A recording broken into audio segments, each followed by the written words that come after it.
Alors, pour les personnalités sciences et santé de l'Express 2025, le prix de la défense de la science est attribué, et je m'en réjouis, à Mathieu Molimar. Voilà, Mathieu Molimar, professeur de médecine, pharmacologue et neurologue. On a son portrait en image.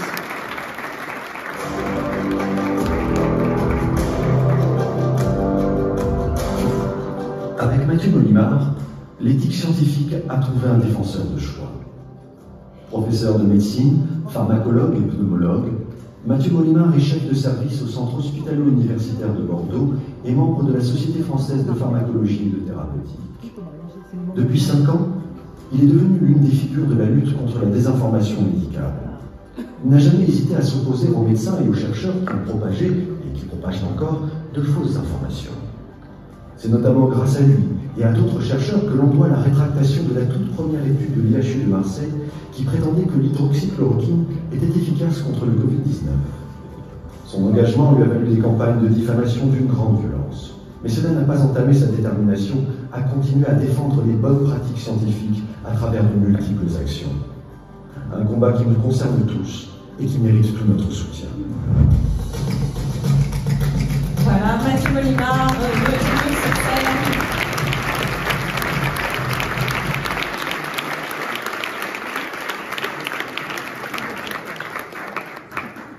Bravo pour ce prix. Merci beaucoup. Alors le Covid-19 et ses suites ont fait ressurgir la question, oui, on vous donnera après le trophée, de la vérité en médecine, qui est une question qui a souvent soulevé des querelles.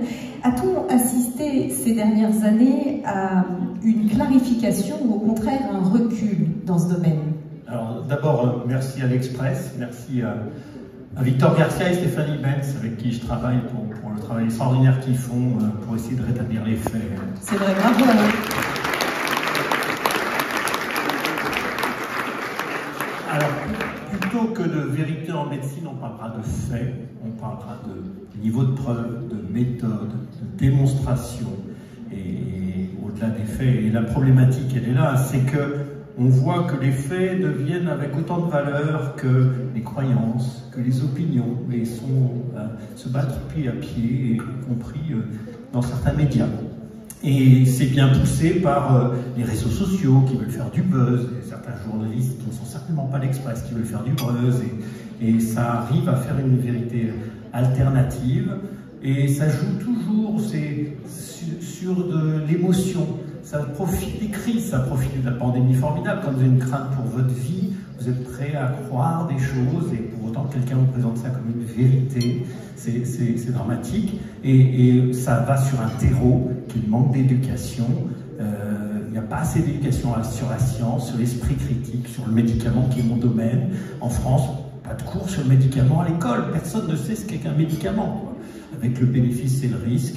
Et donc, en fait, il n'y a pas de place pour la croyance en médecine. Et il faut qu'on se batte pour la science. Et alors justement, vous évoquiez